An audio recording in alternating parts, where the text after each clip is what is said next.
Hey, what is going on, guys? Welcome back to another great video by Falto. Today, I'm actually going to be doing something a little different.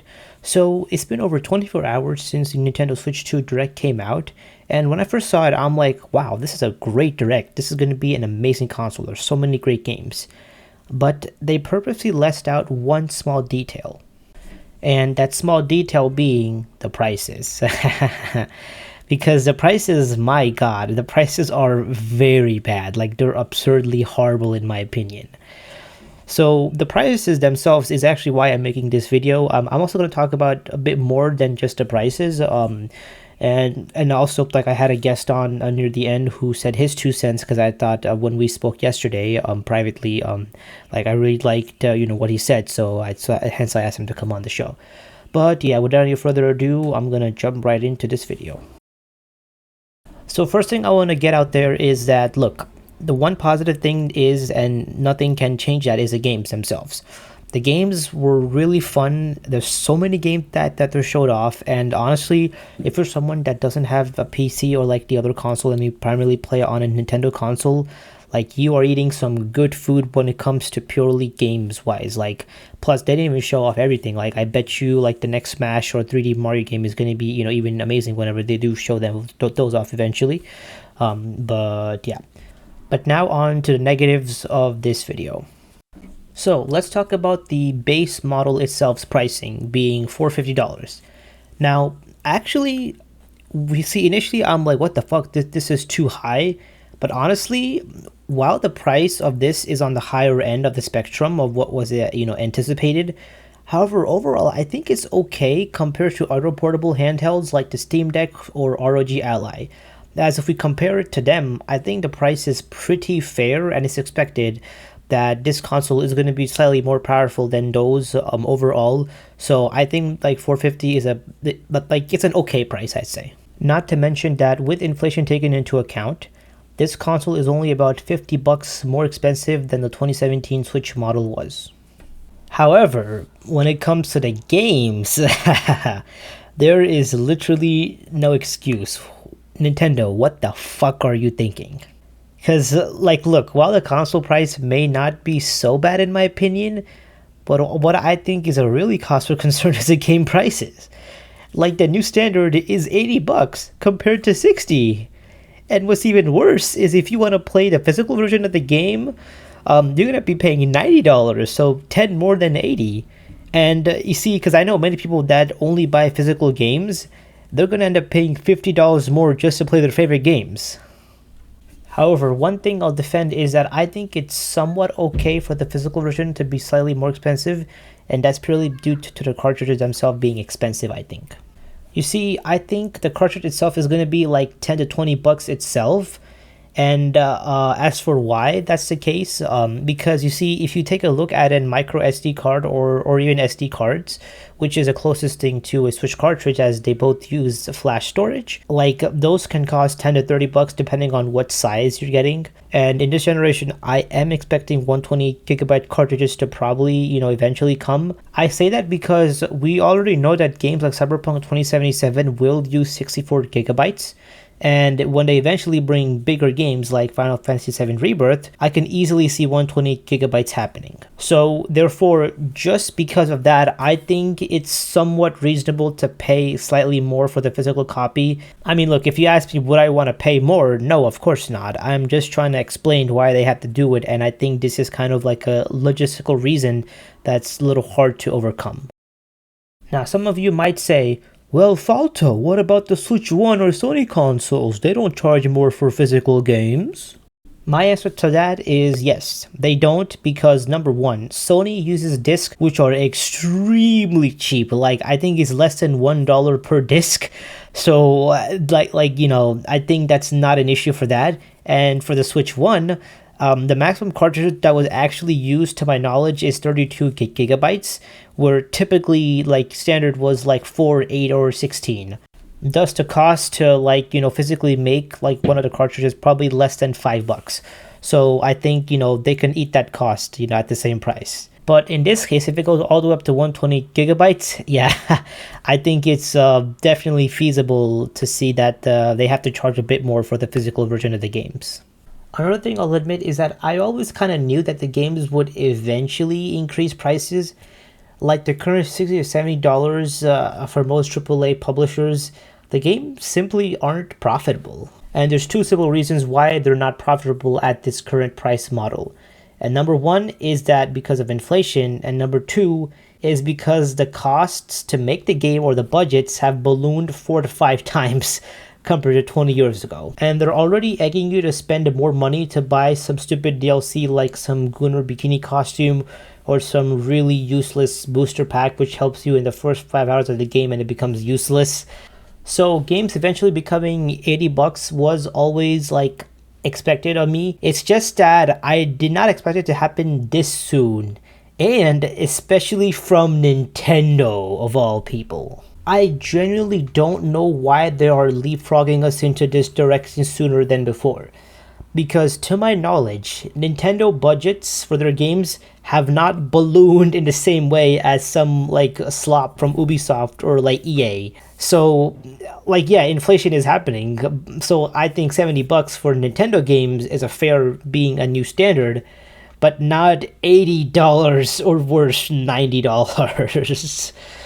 Like I don't know, man. Like if Sony did this for the PS6, it's whatever because their budgets are ballooning as well. But Nintendo, your budgets are not ballooning. Why are you doing this? Like what the fuck, Nintendo? Now, some of you may be asking, can Nintendo revert all of this? And the answer is unfortunately, I think in the current economic landscape, no. And the main reason being it's because of the tariffs that are imposed by the current US administration. Now, if you don't know what a tariff is, basically in simple terms, it's like a tax put on something that's imported from another country into our country. And since Nintendo is Japanese, therefore most of their shit is coming from Japan into the US. And therefore it's subject to being tariffed or taxed. So what that means for us is that we end up paying higher prices then, at least when it comes to the physical games and for the physical console itself. Now, maybe if this is seen as a pretty bad backlash, Nintendo can lower prices on the digital games and even the physical ones, I suppose, slightly. But I don't know, I mean, we'll see what happens, but yeah. Another thing I wanted to bring up is this stupid GameCube controller. So here's everything wrong with this controller.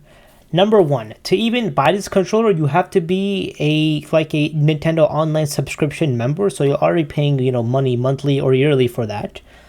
And then on top of that, you buy the controller, which, okay, that part's fair because you obviously are going to have to pay to buy the controller. But what's not fair is that you can only use it for either the GameCube games or the other classic games. You can't use this on the new Mario Kart. You can't use this for the new Donkey Kong game.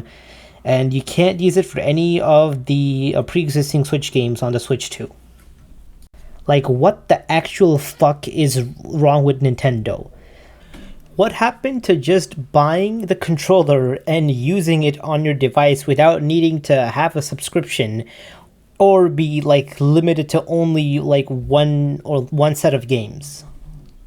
Like, this could easily have been some Pro Controller clone where, yeah, sure, it's in the shape of a GameCube controller, but it functionally mimics a Pro Controller, which would make perfect sense. Sure, maybe some games like Xenoblade which rely on the directional buttons, and yes, I said buttons because in Xenoblade at least 2 and 3, if you press the top button, then it does the top art. So yeah, for that, something like that, you might have issues. But for Mario Kart or Donkey Kong, I don't see this being a problem. Why can't it just work? Why is this locked to the GameCube games and you have to have the subscription to even use it? Oh, and don't tell me it's because the GameCube shoulder buttons are a little different, so it'll be hard to, work properly, etc., etc. No, because you see, they added that stupid C button on the GameCube controller. Therefore, they're capable of adding buttons so that it mimics a Pro Controller. So there's this end of story there. Now, the one shining light is that because this stupid limitation is all software and it's not tied to some tariffs or whatnot, Nintendo can easily reverse this where the controller just works for everything, and I'm praying that they do this because, please, Nintendo, what are you doing, man? This is just some Bluetooth or USB controller. Like, you don't have to physically give it DRM or something like that. Like, what the fuck, man?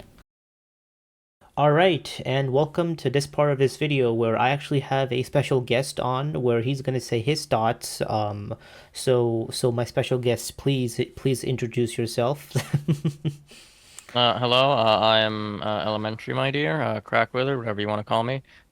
My identity does not matter at all. I have no socials and or media relevancy in the slightest, so none of you should bother worrying about who I am at all. Hi, thank you for having me, Falto. I am here to talk and whine like a nuisance about money. Yes.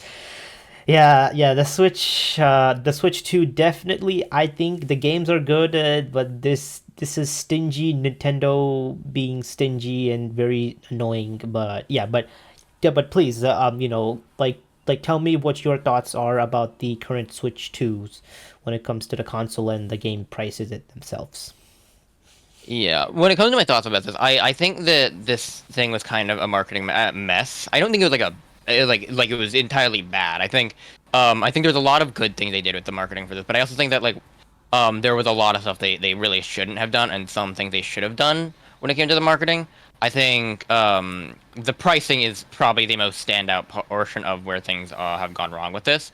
Um, I'm sure the news has started going around a lot more, and I think you've probably talked about it at this point. Yes. Of like the prices for the game, they're like what $80-$90. Like some of them go down to $70. Some of them go like, and then the physical copies tend to go up to like 80 or to $90.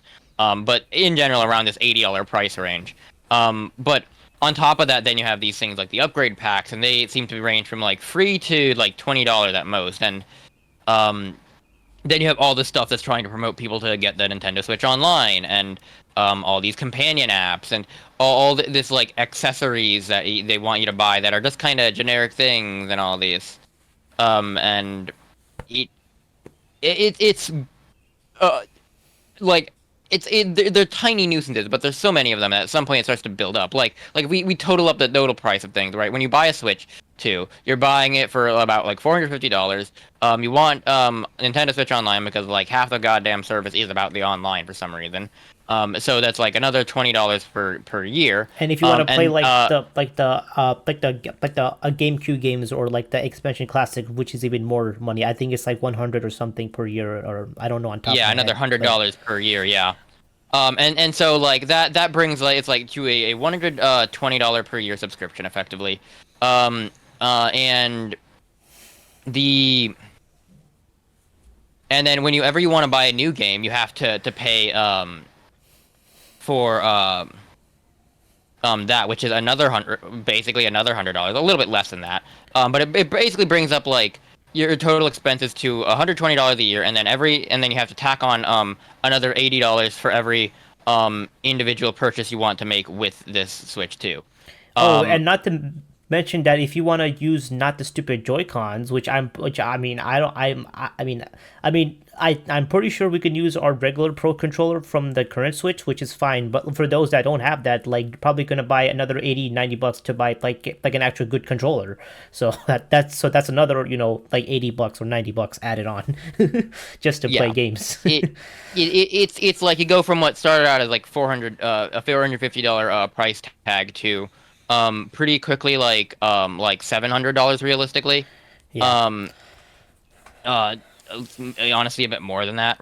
Uh, you and it's not even like just a flat 700. It's a 700 like pretty much like minimum, and then you're realistically like gonna be paying for way more than that in the long run, because you're gonna be buying more games, and every time you buy a game it's another $80, and every time you want to buy an upgrade pack, if you don't have the expansion pass, you that's another $0 to $20.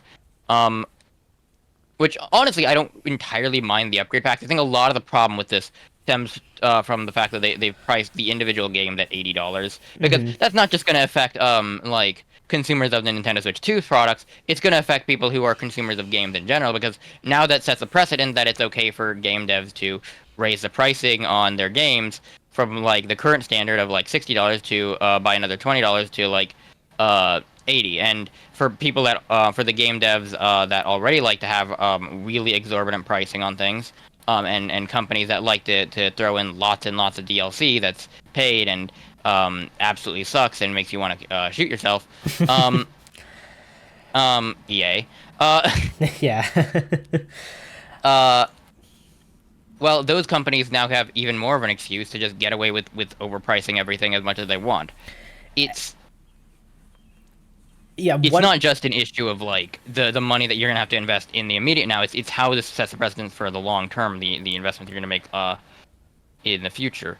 And yeah, and speaking of like the precedent, what Nintendo did is they pretty much leapfrogged because I talked about how I actually expected Sony to raise the price to $80 for the PS6, but now if Nintendo did it for the Switch 2, they're gonna be like, "Ha! Look at this stupid, silly handheld console. We're gonna make ours 90 or $100 because our games are so much nicer, like graphics and whatnot," which I mean is true objectively speaking. So, but that means games are now going to be $90 like a AAA game on a PS6, which just means like now games like what's next up like $100 like in 5 years. I mean GTA 6 is gonna.